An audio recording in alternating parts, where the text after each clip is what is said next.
Mamneet is joining us.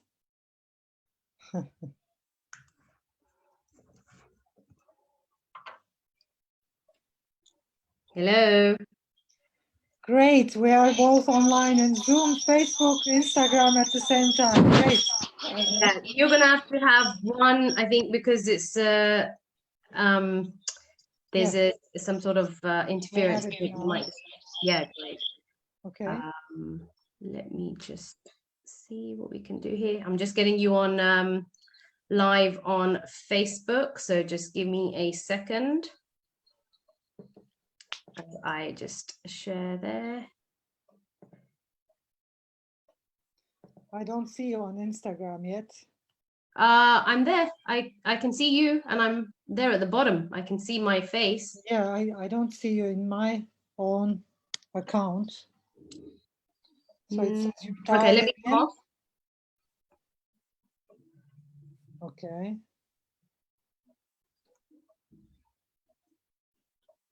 Send me an invitation again.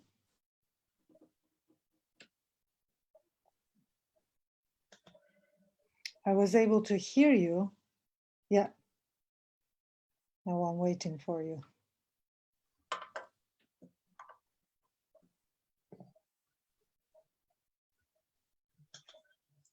I was able to hear you. Yeah. Yeah. Can you? Can you see me now? No. Weird. I can see you, and I can see myself at the bottom of the screen, but it just looks like it's frozen. Okay, I'll dial in again. Once again. Wait a second. Oh, hold on. I had this the other day with Nevsah. So let me not with Nevsah, with somebody else. So let me just log in. Let me do it, and you come onto mine, because it works that way. Yeah. Okay, so you're gonna log in again? I'll do the live, and you join my live, because your viewers will still be able to see me on there. Okay. So shall I stop my own live? Yes. Okay. Yeah.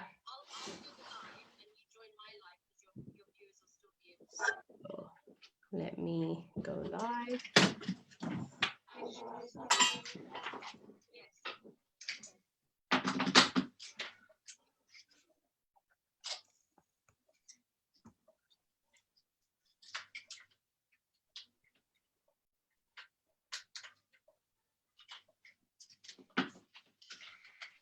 Hi everyone. Sorry, having a little bit of technology, trying to do Instagram live and Zoom through Facebook live as well. So hopefully just be able to connect. Okay, by the way, I don't very see shortly you. For an hour of full value packed knowledge from Nevsah, from Nevsah Institute, who's going to be talking about the daily importance of meditation, and also we're going to be dealing with how to deal with loss. Mamneet, hello. Yes. I still haven't seen you on Instagram, so I'm waiting for I'm on live. I'm on live. We've got a good few viewers here on Instagram live, so just try and go to my profile. Okay. I'll try once again. I'm on live. Okay.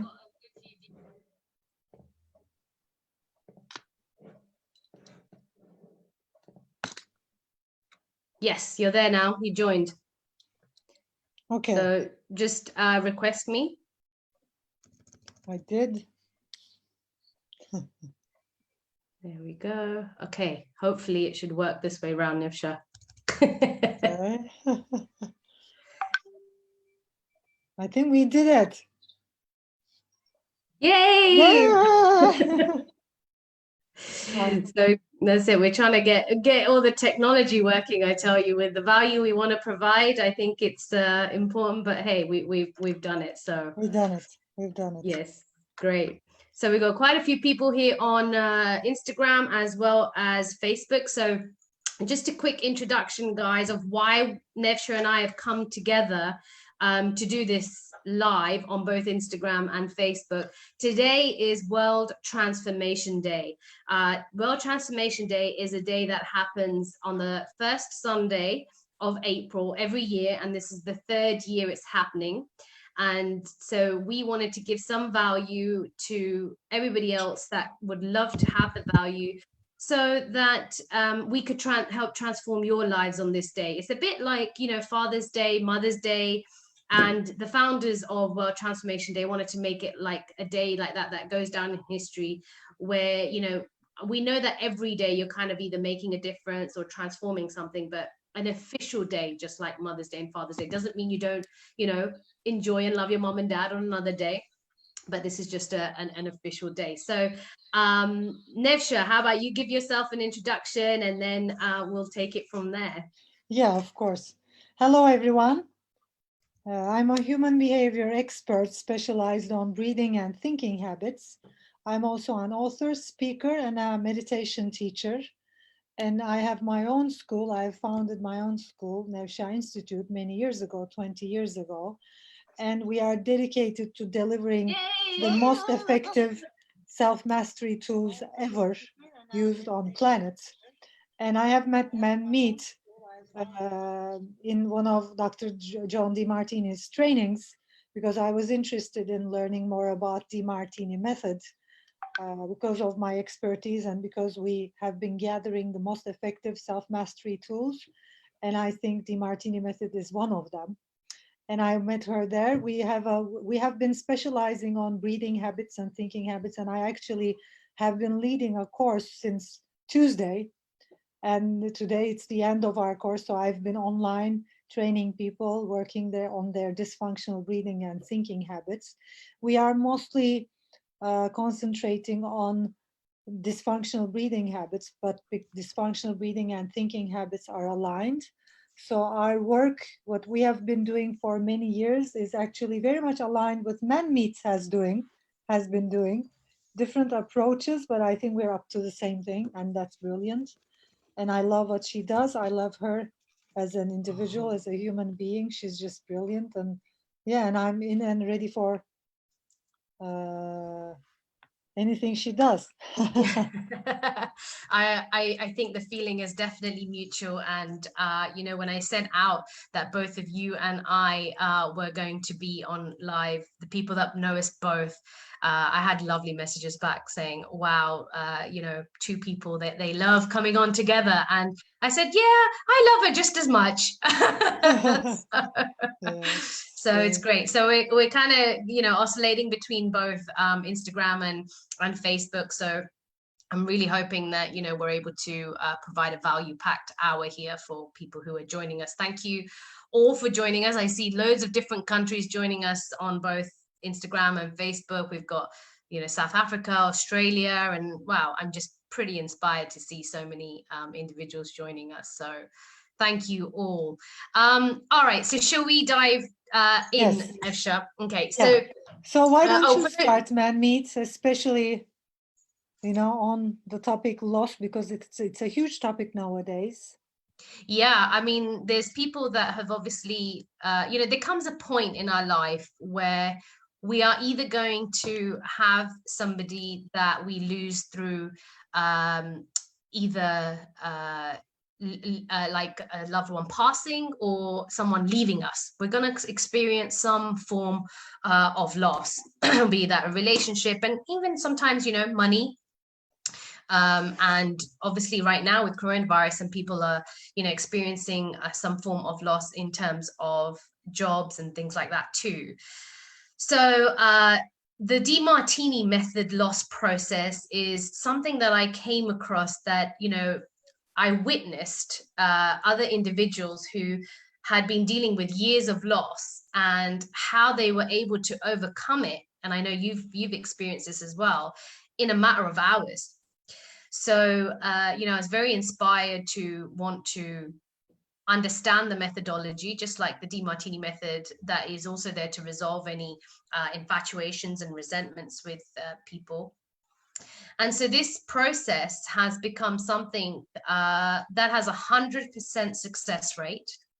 and it is now being researched, by some professors in Japan, I believe, because of the success rate, that people are kind of being surprised as not only are people overcoming loss, but there is a long lasting result of the loss and of the grief, overcoming the grief that doesn't come back, and so I'm pretty inspired, because in the last, I'd say in the last month or so, I've had a few friends who've lost. I had a friend who is very close to me, has lost her dad last week. And I had another friend of mine who lost his mum about a month or so ago, just before he was actually getting married. So I think they're both, joining us at this time as well. So the loss process is good. I mean, if before I go into the process, if we just talk about grief for a moment, there are only two types of kind of grief we experience. Sorry, a grief and a relief. We grieve something that we are infatuated with, that we admire, and we don't want to lose that very thing, so we do everything to keep it. So on an animal level, it's a bit like our prey, that's the form of distress we'll experience if we're about to lose somebody, lose something, or or have lost something that we've only seen the upsides and admired traits of. And the other side of distress that we experience is if we have something that we resent coming into our life, that very thing we don't want. Sometimes we have certain family members that we don't like, and they're coming round, and you're like, oh no, now we're going to gain something we resent. And there is another form of distress. So anytime the things that we despise and dislike go away from us, we kind of have almost a relief. And whenever anything we infatuate with goes away from us, there's grief.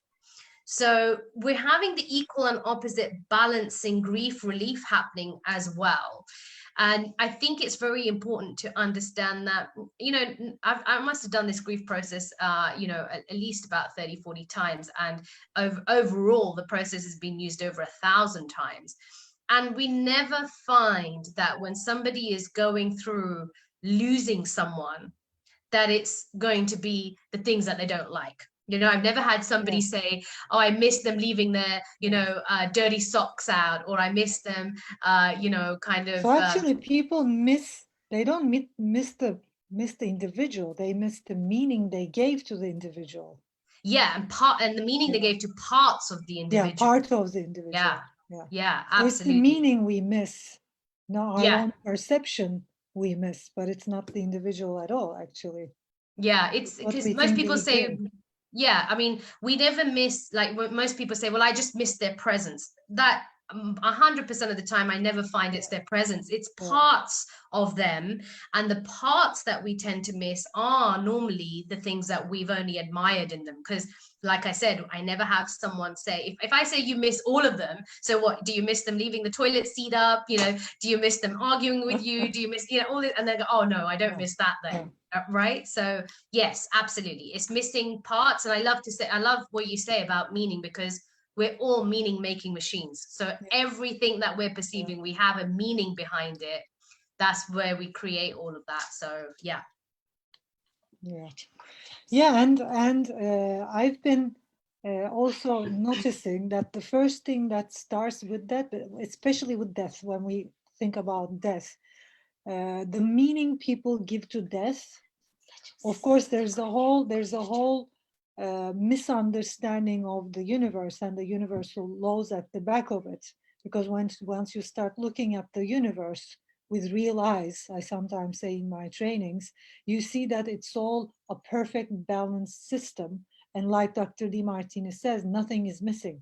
So if you see that nothing is missing, and I most of the time suggest people to work on the meaning they gave to death, because that also leads to misconceptions. If we think death is a horrible thing, there will always be grief and sadness and loss. But if you can really look at death and see what it is, and I would suggest people to learn more about the universe and the universal laws, to just understand it a little bit more, to have a more real meaning, to connect with the real meaning of the universe, because then they can connect with what death is. And like everything in the universe, just, brings new birth.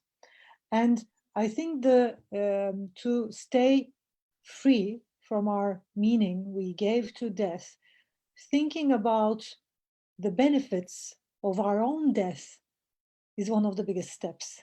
Like if you think about the benefits, how your family would benefit, how your children would benefit, how everyone in the world would benefit from you not being here, then you start understanding it. Because we give the first thing, the first meaning making mechanism, it kind of works like we first give meaning to ourselves, and ourselves are it becomes the most meaningful thing.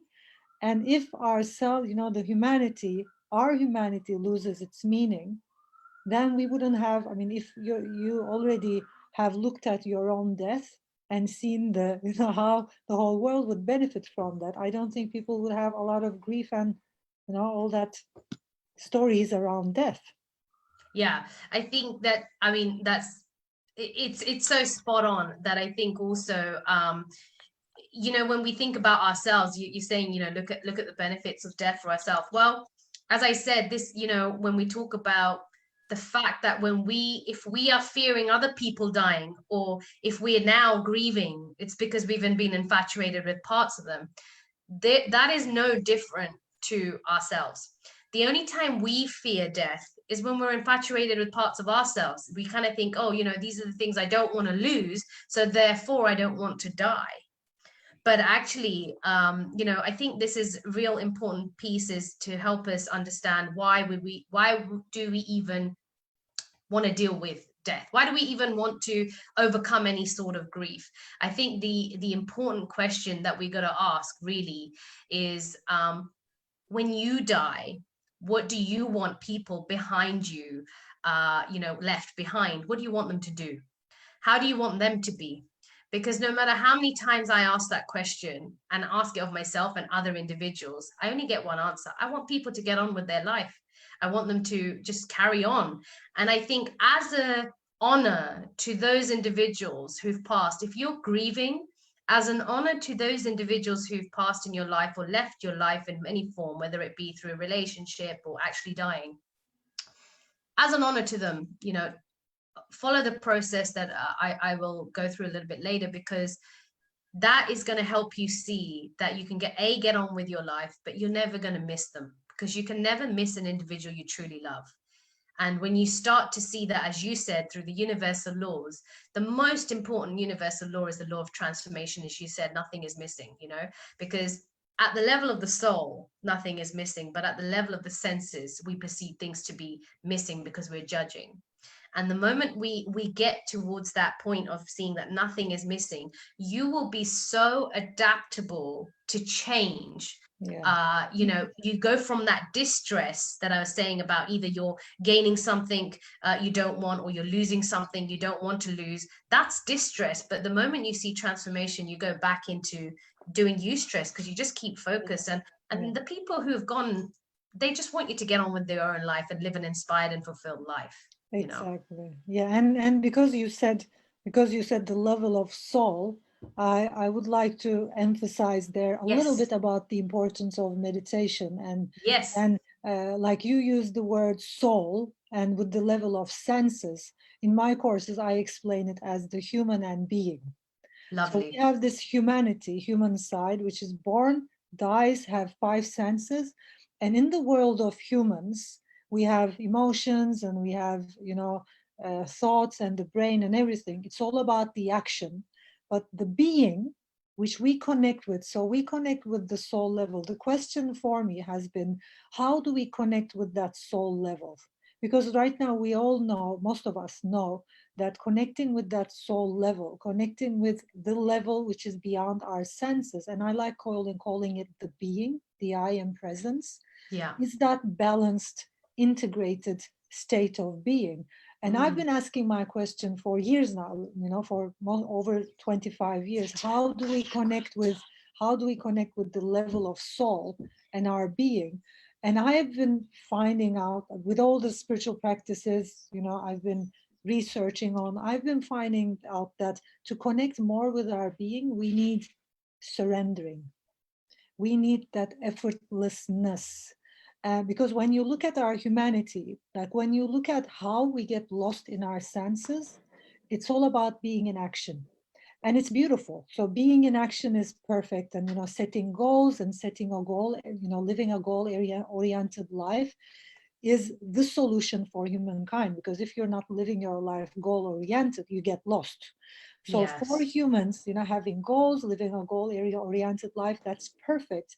But if we lose the balance between our humanity and being, things get a little complicated. So we need that balance. We need that balance between our humanity and our being.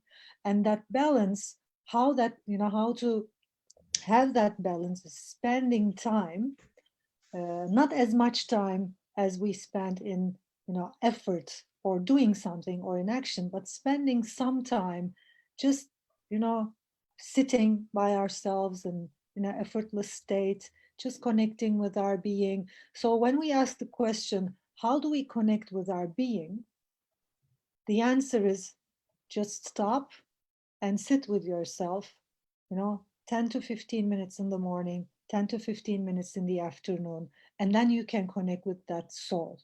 Of course, there are a lot of modalities, and I've been researching on them and that's why I find the DiMartini method amazing, because I've already been searching and learning about modalities that can integrate the consciousness and that can connect us with our soul and with our being.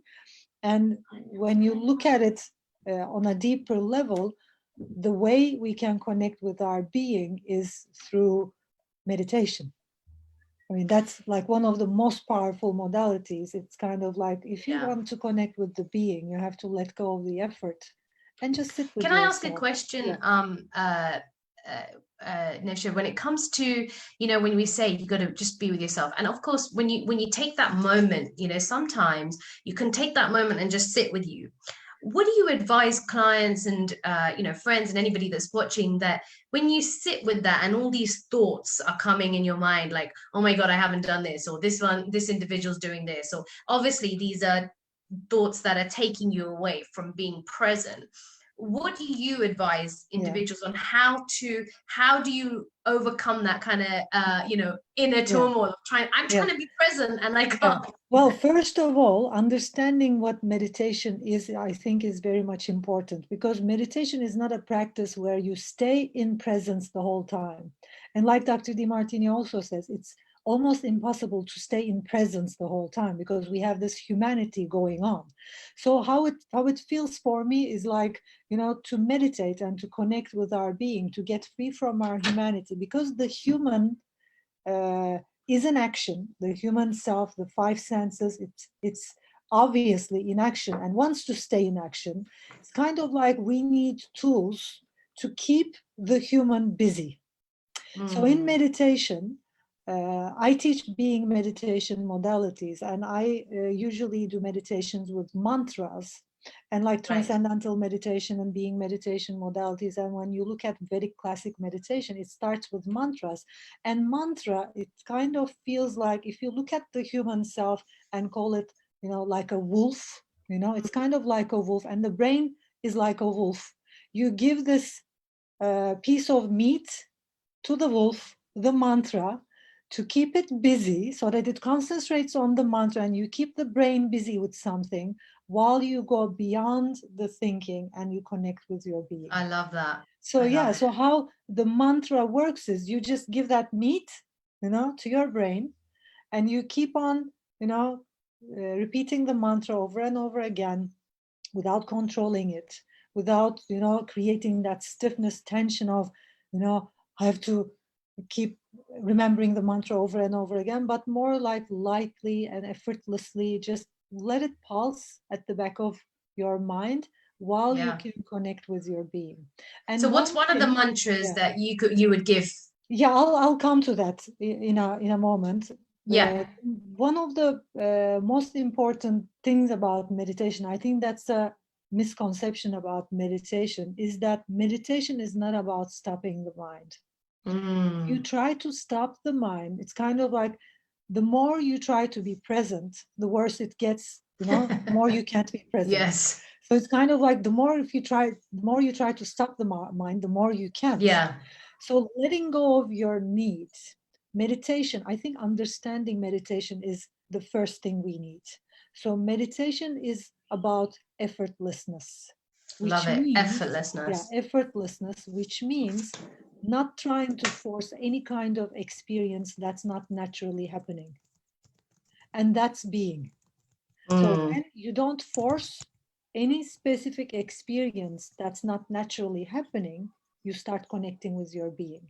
When you don't try to stop the mind, when you don't try to relax, when you don't try to create certain emotions, anything, when you let go of all of your expectations and what meditation is, and once you just sit. I think it's hard for humans to do that. Yes, it really is. Sit in that effortlessness and let go of your need to stop the mind. Let the mind work. And when you let go and just stay there, watching the mind work and watching all emotions and sensations, everything just be, then you start connecting with your being. And Yeah. the mantra I use, there are lots of mantras, and I think each and every individual can find their mantra. And mantra means connecting within, and every mantra has a sound, and I usually use the aham mantra, aham, aham, which is the sound of I am. To connect with our being, I find it very easy, to use the aham mantra, because then I can, level by level connect with my being. The secret of using mantras to stay connected with the effortlessness, the secret is not controlling the mantra and not repeating it over and over again, but just letting it pulse at the back of your mind and letting yourself forget about the mantra, letting yourself forget about the meditation. So if you start meditating, there will be times when you will totally get lost in your thoughts. And many people think that's a wrong thing or that's not meditation, but that is part of the meditation. Yeah. So during meditation, there will always be times where you get, lost in your mind, you get lost in your thoughts, and there you are connecting with your being.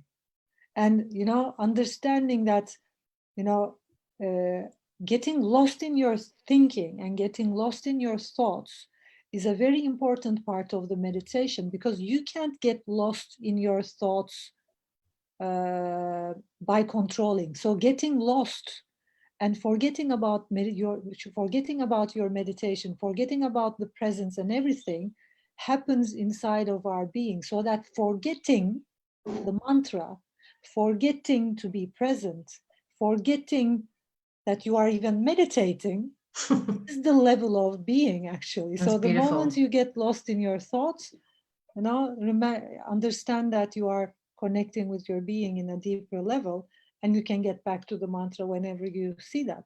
Yeah, that's beautiful. And I think this is the key thing that most people, I know certainly I do at times, kind of go, well, and did a lot more before, where I was like, oh, how can I meditate if I can't be present? And, how can I meditate if all these voices are coming? Because I mean, I used to do meditation, in my local temple, Gurdwara, and we were also just, saying some mantras. But I would find that at that time, my, mind would go, and it's that whole wanting to try and control. And actually, what you're saying is, the more you try and control, the more it's eluding your control, which is actually a universal law called a law of heuristic escalation. The more you're trying to control something, whether it be meditation or anything else in your life, the more it's trying to elude your control, to let you know that that also serves, which is beautifully how you said that even when your thoughts wander, it's very much needed, because in that wondering is what you're actually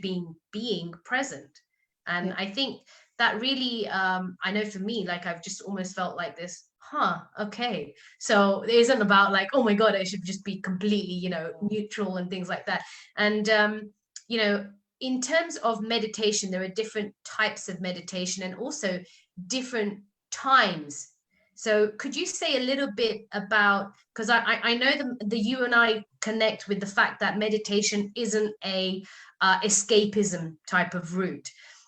So can you tell me a little bit about timing of meditation and types of meditation? Yeah. So first of all, when we look at types, if you're a beginner, I suggest being meditation modalities. And the reason is we are all human beings.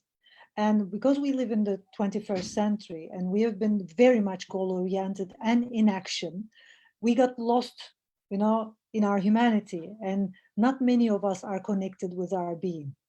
So, Mm. like mindfulness, there are meditations that can be called mindfulness and witnessing meditations, where you just sit and witness your thoughts, everything, witnessing. And then there are meditations where you um, look at an object and observe the object, where you are the observer. And there are also meditation modalities which can be called Zen, where you do Mm-hmm. nothing and just accept the moment.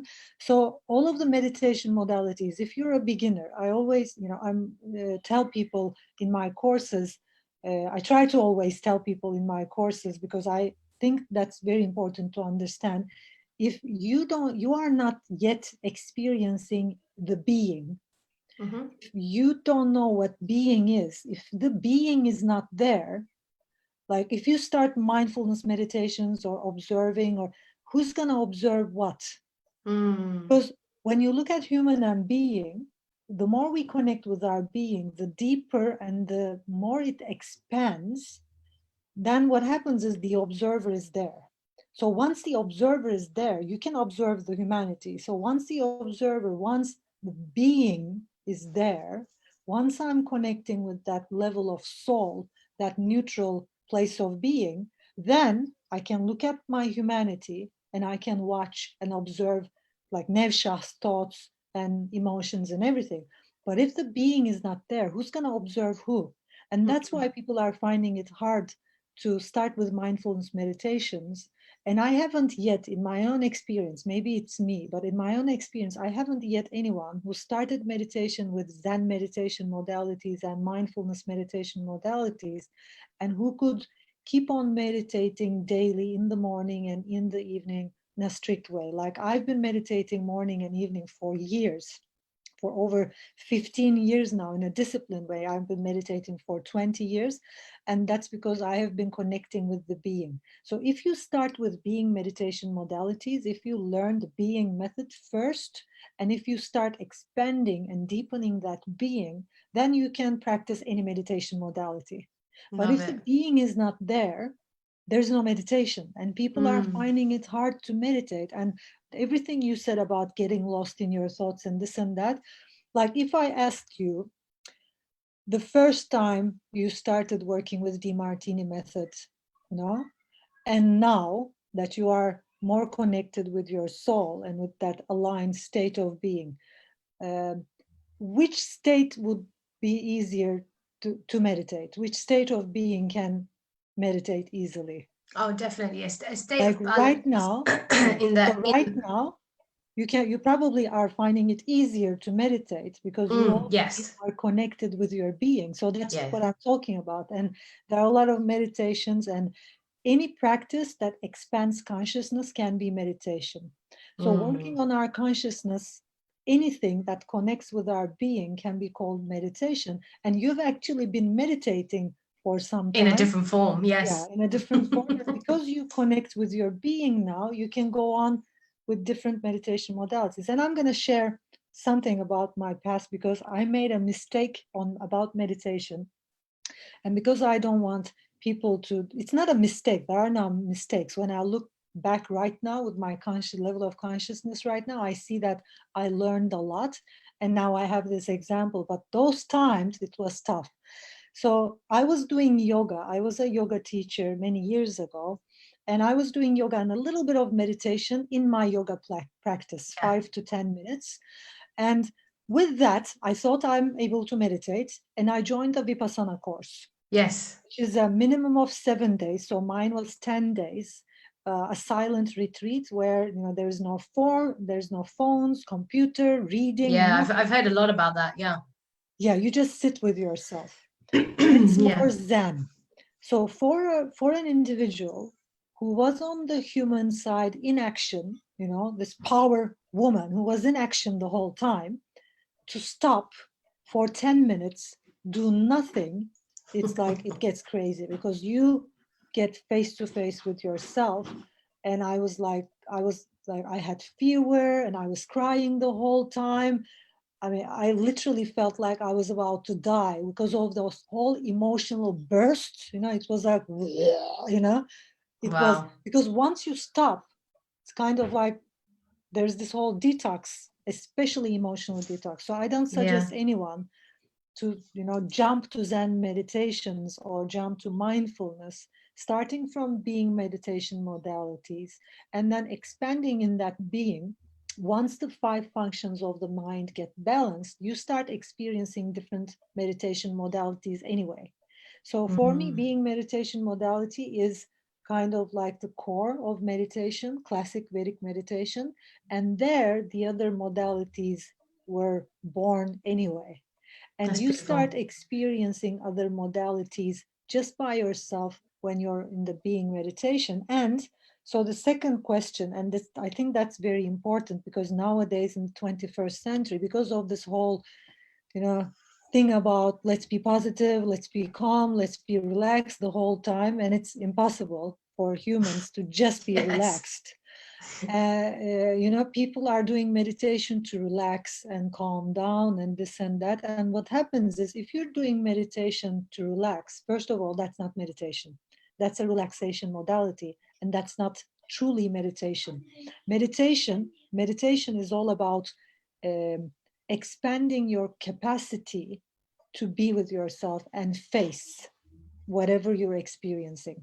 So it's not about running away. It's not about disassociating yourself. There are lots of modalities where people imagine things and imagine they're walking in the forest and this and Yeah. that and Yeah. disassociating themselves. That's not even real meditation. If you're doing being meditation modalities, the classic way meditation, if you are sitting with yourself in an effortless state, what happens is actually um, how it's exactly the way the Martini method works. I have been telling my students, like, because of the universe, the universal, order of the universe, if you can sit enough with any emotion you have, you're gonna experience they neutralize. And without even knowing about the Martini method, or without even knowing about universal laws, the moment I started understanding what meditation is, the moment I started sitting with myself, with my emotions, I started realizing they neutralize because our being is neutral. So if you sit enough, for example, with anger, if you Hmm. sit with anger and spend enough time, which means just a few minutes, by the way, I'm not talking about hours, but if you can really sit with it without trying to run away and feel whatever that anger is in its deepest level, then it kind of like this magic happens and it neutralizes. You start Mm. experiencing like the grief and relief. You start experiencing the other part of, you know, that emotion or whatever you're experiencing, and that's real meditation. Connecting with that neutral, balanced state and just sitting with yourself, facing yourself. And if you practice that meditation, you grow. Do you think that's because do you think that's because our intuition uh is always trying to bring us back to homeostasis? So if the being is neutral and you're sitting with those emotions, like the fact that if you sit long enough with it, is it that our intuition is getting us and guiding us to come back to, the mean, the neutral of being? Exactly. Yeah. And it Yeah. just happens by itself. Hmm. The reason people stay in anger is because they are resisting anger in the first place. They are resisting the anger and the teaching of anger. All emotions are teachers. And if you sit with them long enough, you learn, you grow. And it's kind of like, I give this example for everything in life. When we resist things in life, uh, like this virus, you know, If we resist this virus, and there was this meditation practice about stopping the virus, and I was like, meditation and stopping something, it just, can't be in the same sentence, because Doesn't, real yeah. meditation is about, loving what is. And for example, when you look at this virus, if you are resisting, because whatever you resist persists, when you look at that, why something you resist persists is because the virus, the coronavirus, is now begging us, asking us to embrace, to love and embrace the virus and see the benefits. And until we see that, it's going to keep on coming. It's the same thing with anger. Anger Yeah. is a teaching. Anger wants me to love it.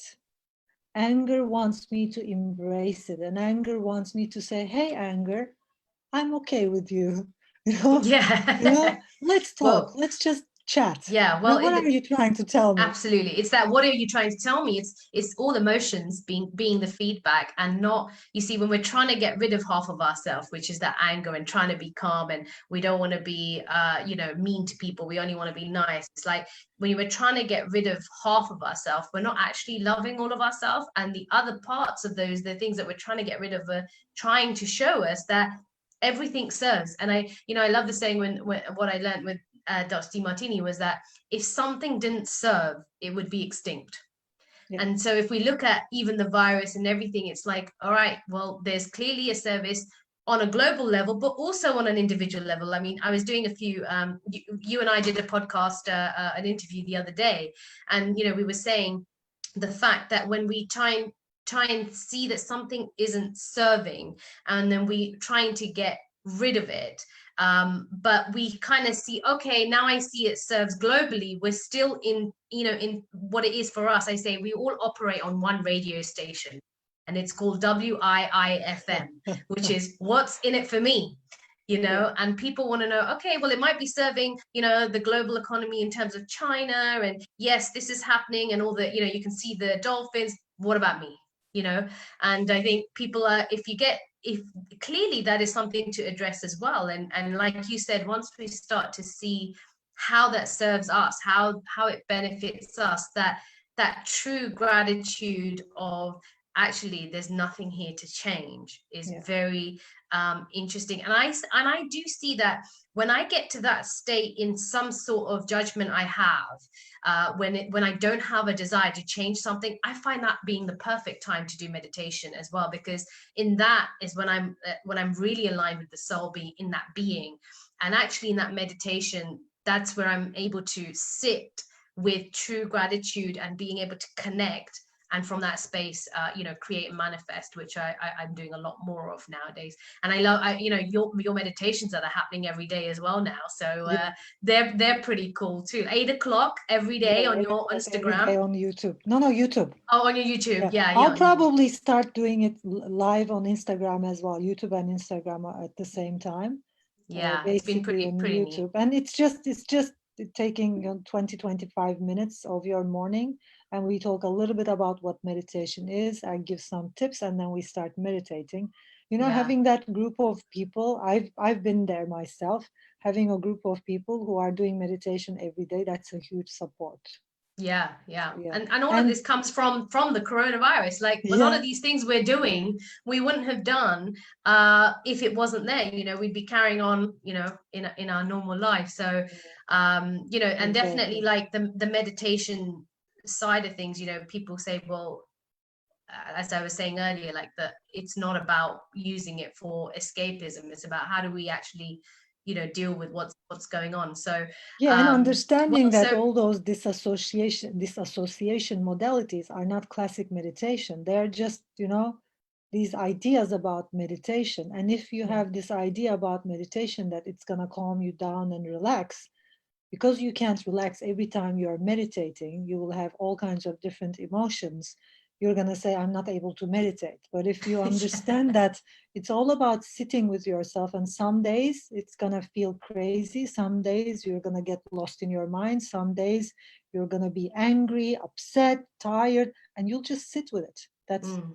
meditation. If we come back to grief, Yes. I think people are getting eager to hear hear about what you're gonna. Yeah, so as I was saying, like with the grief process that I'm about to share with you, as I said, this is the DiMartini method for grief. So first of all, I'd love to acknowledge and give my gratitude for our mentor, Dr. John DiMartini, for coming up with such a beautiful process which has two parts. There's the grief, as well as sometimes we think we've gained something, but for the purpose of this today, we're just going to deal with the grief. And when he does the breakthrough experience, and I see he does that every week, weekend, and we take somebody through the loss process, as I said before, with the 100% success rate in that. And I say that with a little disclaimer, those willing to work, because as long as they're willing to work through something, then you've already got half the equation. The other half is obviously, us looking for the answers with the right questions. So I'm going to give you the 4 questions that Dr. DiMartini has, shared with us for how to work through the grief process. And one thing, Nevsah, is with the grief process, sometimes I've worked with individuals who've held on to grief for 50 years, and cannot even talk about the individual they've lost without crying. Wow. And they're crying because of grief. And so I'm going to take us back to, if anybody's just joined us now, that question I asked of, when you pass, what do you want individuals that are left behind to do? And that will be, as I said, most people we ask, well, not most, but everyone I've asked, I haven't really said someone goes, oh, I want people to sit around and cry about me. I've never had that kind of answer. It's been, I want people to get on with their life and get on with an inspired, fulfilled life. So as an honor to them, if you've lost somebody through a relationship, or through losing a loved one, through dying, please, I encourage you to do these questions. And if there's anything that is there in the way of that, then obviously reach out. But the first thing is, you want to look at the individual that you've lost and write down every single thing that you perceive that since they have gone, you miss, or what you miss now. So from the moment they passed or now, what do you miss about them? So that could be, I miss my connecting calls with them, for example. I miss texting them, or, I miss them making food for me. Like you said in the beginning, it's about whatever that meaning is that we've made around whatever it is we miss. Now, most of the time, as I said, people will write things that they are infatuated with. They're seeing things that they admire in them. That's why they're missing it. Please do not write, I miss their presence, because you're not missing their presence, you're missing parts of them. And as explained and reiterating again, those parts are the ones that we are more infatuated with. And when I say infatuated, by the way, guys, I'm talking about things we like and we admire them. That's why we miss them.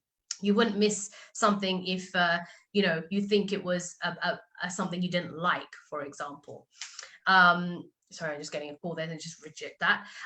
So once you've listed that, you would typically won't come up with more than about 10. I did one the other day when I did 15 things that they admired about the individual that they'd lost in their perception. And once you write that down, the next question is where you see the law of transformation in play in your life. Because the question you're asking is, from the moment that they passed or the moment they left, who in your life took on that trait? I think that's the best question. Oh, absolutely. It's like, who started to, either people will start to do it, new people will emerge, or people who were already in your life start doing it more. So it can be in the form of one or many individuals. It can be male or female. It can be close, people in your, intimate vicinity or around you, or even at the other side of the globe. I've definitely had people who've taken on certain traits being in another country. Or it can be yourself. So sometimes when individuals pass or leave us, we start doing those traits that we kind of miss as well. We do that a little bit. And I want you to write, from that moment until today, who has taken on that trait, and keep listing the initials, the individuals of who has actually taken that on. And please, I encourage you, don't stop until you can with certainty see that the very thing that you perceive that you miss in this individual, now that they've gone, has transformed into the form of many individuals quantitatively. That quantitatively of seeing that it's like this. First, the individual was, let's say, ice. Now, this ice that you now melted since they've passed has gone into the form of many. And that's what we're looking for, because that many of that water is still the equivalent to the ice block, but the ice block has just changed form. So don't stop until you can see that 100% and you're certain that, yes, I can see that since this individual has gone from my life, has passed from my life, I see that many other individuals have come on and taken that trait on. You know, sometimes there are things that, I mean, my parents are still alive, but when I'm not around them and I'm visiting other countries, there are certain things that, you know, I'll be like, oh, I missed this about my dad today, and someone, you know, a hotel guy will suddenly say something to me that what my dad would say. He'd be like, oh, you're back late, Miss Chowdhury, you know, like if I'm coming out for, and I'll be like, here's my dad in another form, you Yeah, know. I have experienced that with John in Istanbul, because we were together for the breakthrough experience, and we Yeah. spent a few days just going around, you know, in Istanbul and seeing places, and we had some appointments and he had some interviews, and I literally experienced my husband. Yeah. Oh, John. he definitely plays out the role of my My dad husband at was not, times as well. Yeah. yeah. And I actually, you know, when I say sometimes, like if I'm telling him something from an authoritative thing, he'll go, yes, Elena, which is his daughter's name, you know. Yeah, And so, yeah. so I take And on that role sometimes too. And it's just, you see, what happens is you become very adaptable to see, what form is it in? It's like the same thing if we experience coronavirus right now, those who we're now confined, you know, in the four walls, but where is the form that you think is also missing outside, you know, from maybe working outside or client interactions or socializing? What is it that you perceive is missing? So I want to give this twofold to individuals. You can use this on individuals that you know have passed in your life and that are not there anymore, but also apply it to today, to your coronavirus situation of being yeah. in lockdown. What do you perceive is missing now that you're in lockdown, and which form do you have it in? What form are you actually doing it in? And then the next question is, you want to Wait, ask. Yes. Manmeet, some of my Turkish friends wrote, Yes. like somebody wrote, there can be lots of mixed feelings as grief process can be very complicated. And I would like to emphasize the importance of just doing this method, no matter how complicated it seems. And I would like to emphasize, or I would like to invite people to sincerely, like sincerity is a very important, I think, thing in this process. Yeah. Just be sincere and just look at it with real eyes and ask yourself and just list, like do the method, list Yeah. everything, you know, Everything. you miss, yeah. Everything. Just Yeah. do the Just write method. it all. So Just do no it. Yeah. matter how Absolutely. complicated it is, Dennis, just do the method as Yeah. Manmeet is As explaining. Just long do the as method. as long as you're willing to look for these answers that I'm giving you the questions of, there is no way that it won't work. Only if you have any, you know, if there's any reason that, oh my God, if I suddenly let go of my grief, people would think I didn't love my mom or my dad or my brother or my sister or someone who's passed. Okay. Because that's why I framed it in the beginning, that what, as an honor to the individual, you know, what would they want? Yeah, Do it for them. yeah. You know, if you really, really, you say you love them, do it for them and feel the presence of them at the end of this, And do the process. method. You know, don't think it's complicated, this and that. There is guilt, there is that. Just do the method, like Manmeet explains. Just do it. Yeah. It's an incredible working system. Yeah, absolutely. Right. Yeah. So you keep going, and once you do that, with the one trait. You pick one trait. So if it's if it's connection through phone calls, for example, right? Who, the moment they passed, who did you start connecting with through phone calls? Who started calling you more, or who did you start calling more? Who was that? You know, which form was that in? Until you can see it was to the same degree. Then once you do that, the next question to ask is, because I said the thing that you miss about the individual is something you're admiring, you're only seeing the upsides, so you're not seeing the equal downsides. You want to ask, what were the drawbacks? when this trait was being displayed in this individual. So when this individual was around, okay, because if they're still alive, they just left your life, when they were around or when they were alive, what were the drawbacks of it being displayed in that form? So because the old form is something you're infatuated with, that's why you miss it. And you want to keep listing all the drawbacks until you start to see that they are equal drawbacks. Here's the important thing. I don't want it to be that you start listing the drawbacks of the old form and now you go, oh my God, that form was so bad. So we're not trying to take something you admire and put it now down into the pit. All we're asking you to do is list the drawbacks of that. So if I take, for example, I one of these things I did with one of my exes that left, I missed the connection that we used to do through phone calls. So if I look at the drawbacks that I had in those phone calls, is they would be long. Sometimes I would have to be on the call when I wanted to do other things. So I was definitely not, doing the things I would like to be doing. The other drawbacks was sometimes we would just be on the phone and not actually say hardly anything. I'd be doing something, he'd be doing, it's just like a waste, of time. So until I could see, yeah, it was great when we did have the interaction, and it was equally a drawback, so that I could see both sides. So in that, what happens is once you start to see the drawbacks, you're actually seeing relief equally to the grief that you're having. And that's when you know that when those two equal each other, and you can see that there were drawbacks to the old form, as there were benefits to the new form. As I said, just don't stop until you see that both being equal. Then the question is, you're asking now the new form, because it's a new form and you recognized it now, you're still going, no, but I wish it was, with the other individual. You're actually putting the new form into a pit because you're not loving that form. So we now need to bring that form out of the pit by asking, what are the benefits of the new individuals that are giving you this form of the trait that you once missed in this individual?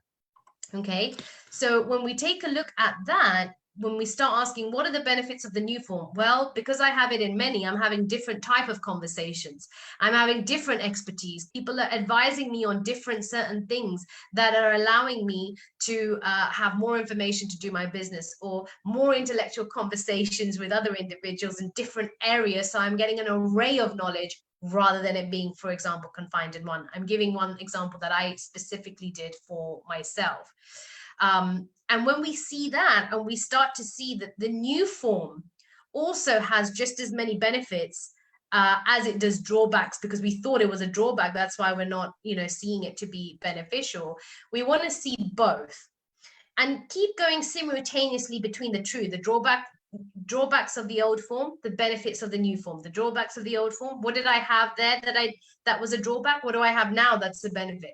And keep simultaneously going between them two until you just see there is equal grief and release, and there is an absolute transformation in the form. And the one interesting thing, Nevsah, is I find that no matter what it is, when we say nothing is missing, when you see that you have all the things that you ever need, all the traits that you ever need are in exactly the form that you need it in most. So even when individuals pass, and we start to see a little bit of relief in it, you'll realize that this individual passing in whatever form was perfect for you and in your priorities and your values. And all that's left after that is thank you for passing, or thank you for leaving. There's no desire to go. Thank you. And and anytime I ask, okay, so now I have a magic wand, I can make sure they come back and do these things for you, I can make sure that they do the phone calls with you, I can make sure that they go, no, it's fine. I did a really cool one with an individual, an older gentleman whose mum passed, and when we got to that point, he goes, I can definitely feel her presence. I see her in all these individuals. And he goes, thanks, Mum, for not being here right now, but in your one form, but being here in the many form. And that was just beautiful, because he said, I don't have a desire to have her back. I see that it was time, perfect time for my priorities. Remember that radio station, WIIFM? Because what sometimes people do is they go, oh, that individual was ill, or they were suffering. So good for them now that they've gone, the suffering is ended, etc. But again, that doesn't allow us to really connect with why is it being beneficial to us. So the moment we see that, we're able to just go in that moment, is that the thank you, for whatever you served me with while you were here, and thank you for transforming into the new form and still serving me in the form of many, with no desire to have them back. And I think this is very key. Like I said at the beginning, it's one of the most important key universal laws, that the moment you see transformation, like when I go, when I'm on my trips and etc. I mean, when I was with you in Turkey as well, and John, like you played a big role of like an older sister, a friend, and like obviously I was there on my own, so my best friend was not with me. You played a lot of those roles, right? Yeah. So I'm just going, okay, here she is in another form, and that's when we become adaptable to the change that we're going through, which allows us to come out of the distress. And I and think what's into also stress. important is transformation starts with seeing the both sides of the story.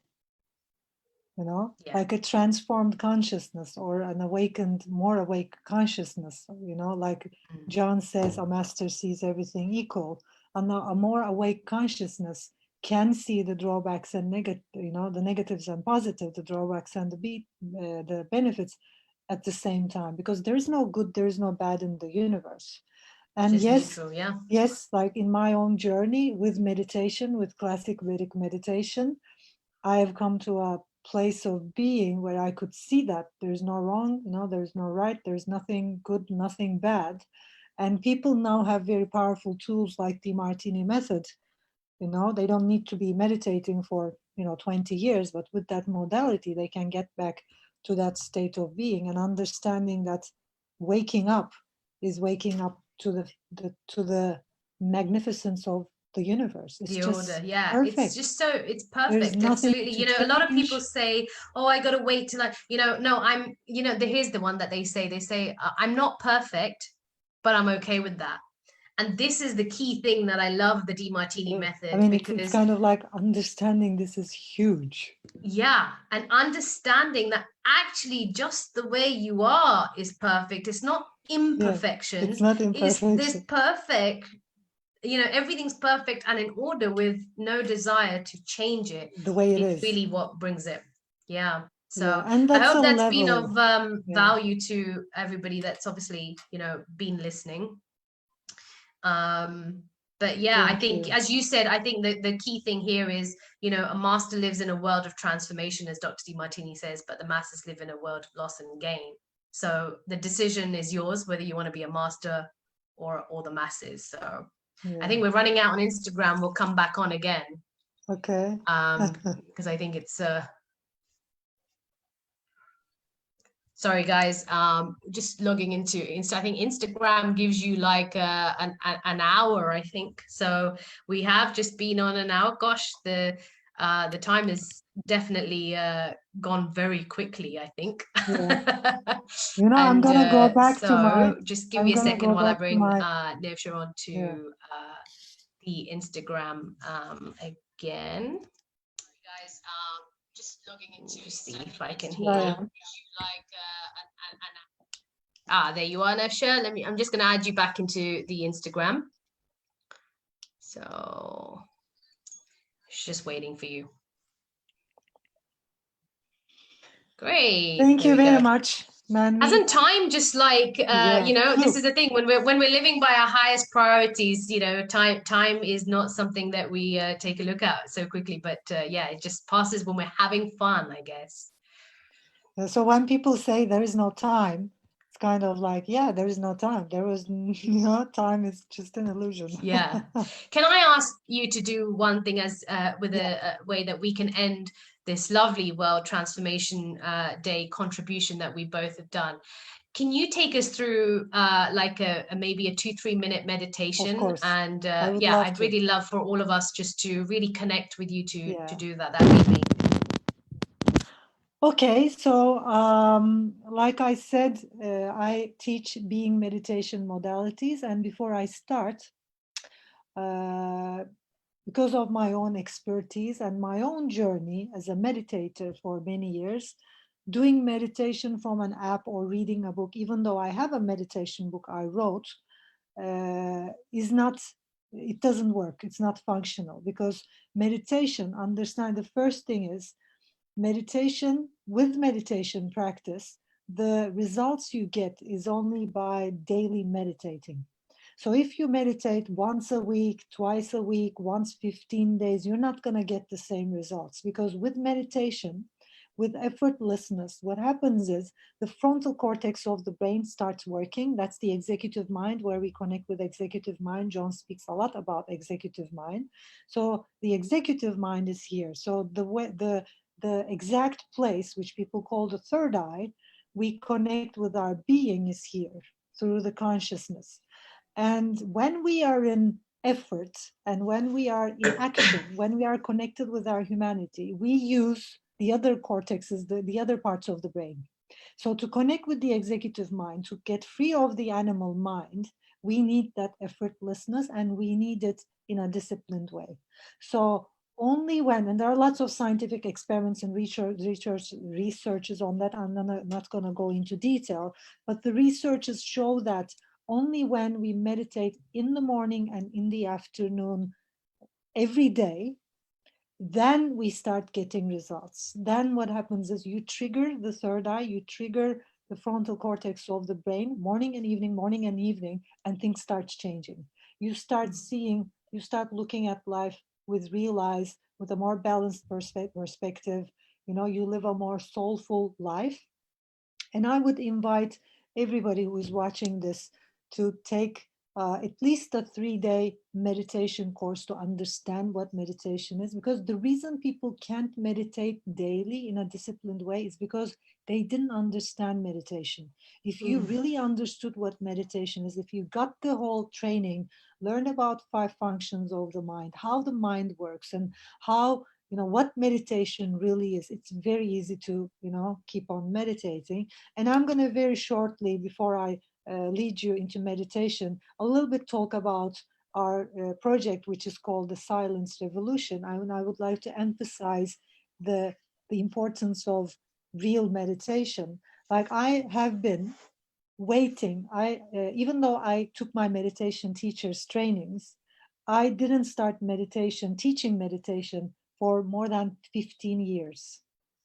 Like, when you look at, you know, what's happening nowadays, people get their meditation, you know, training. Once they become meditation teachers, they start teaching the next day. But that's not Yeah. meditation.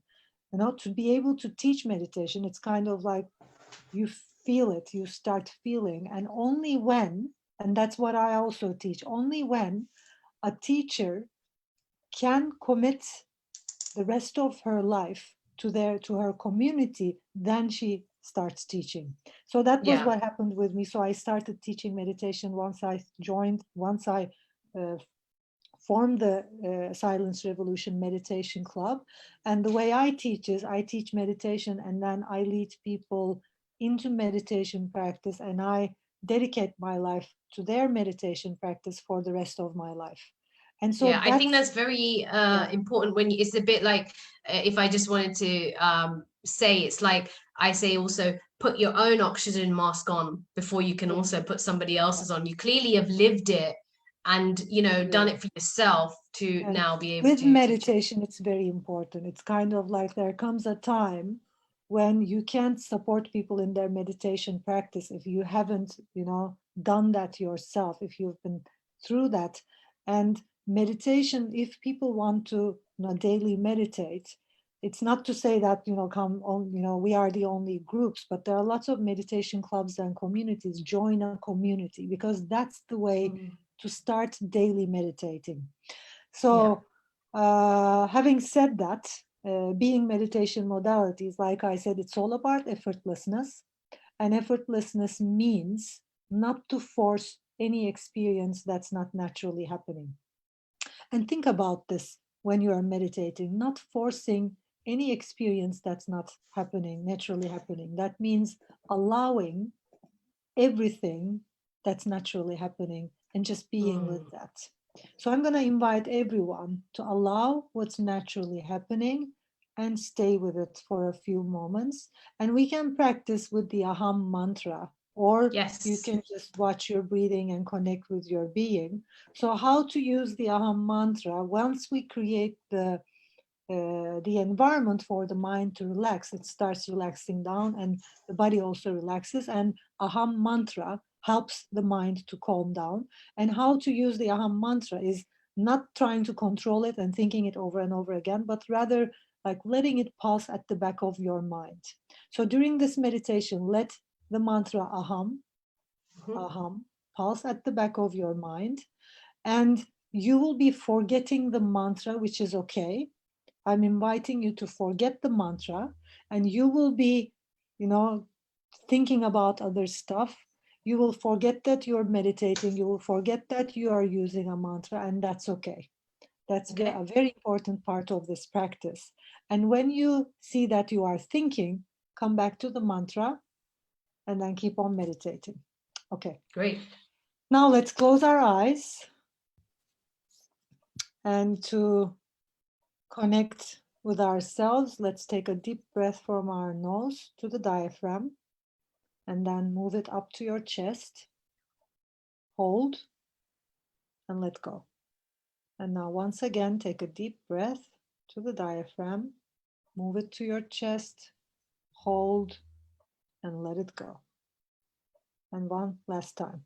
Take a deep breath to the diaphragm, up to your chest, hold and let go.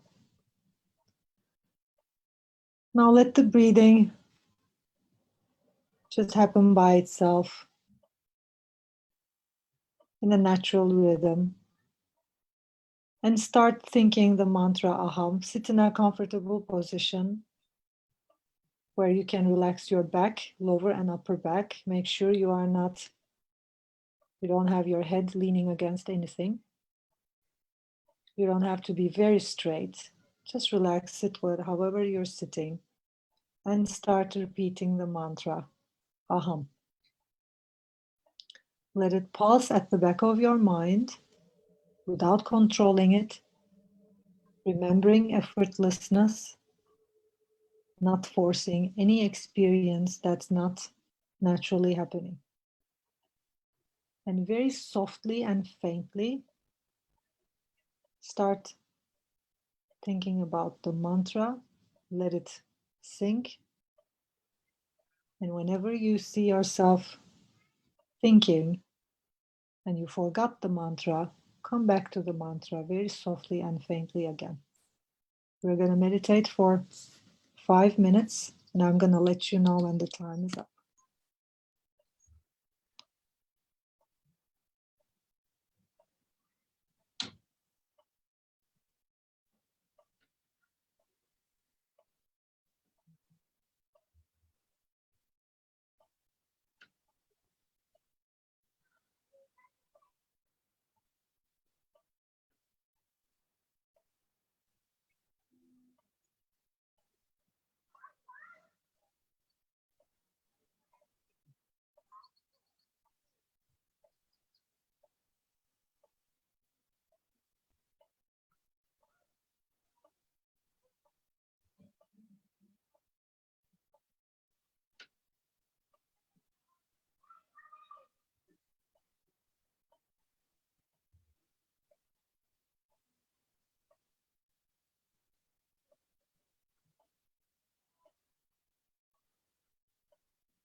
Now, without opening our eyes, let's take a deep breath again to the diaphragm.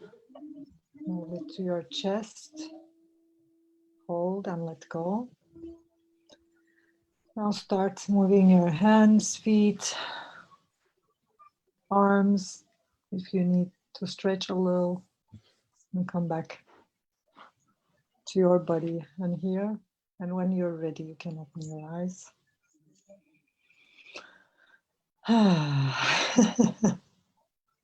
Wow.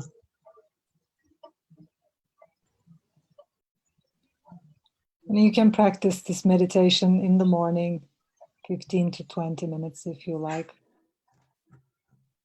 It's a very powerful mantra, right? Very.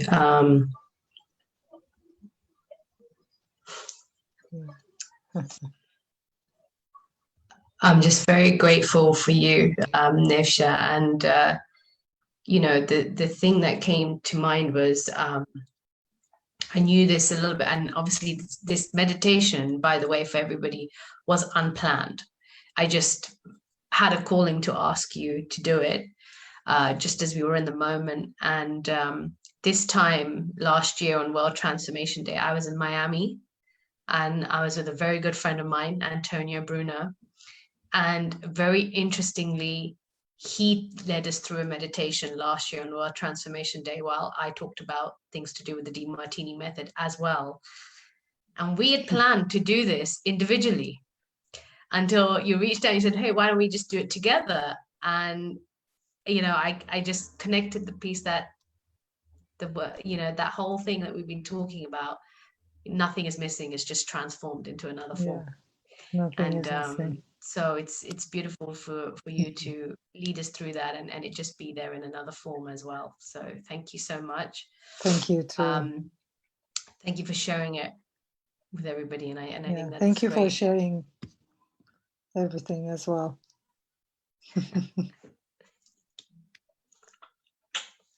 Love you. I love you lots. Me too. Me too. I love you. Thank All you. right, guys. Well, thank you so much on Facebook for joining in, and thank you for all your comments, and thank you on our Instagram as well. Thank you, everyone. We hope you found it of value, and you know, if there's anything else we can help you with, please do feel to reach out. If there's anybody that you know as well that's definitely dealing with any form of loss, please encourage them to watch the video, to ask us questions or reach out to us. We can definitely help you. Take care. Stay home. Stay home, stay safe. Stay home, stay safe. Bye. Bye-bye. All right, let's end the Instagram. And we will now end the Zoom live.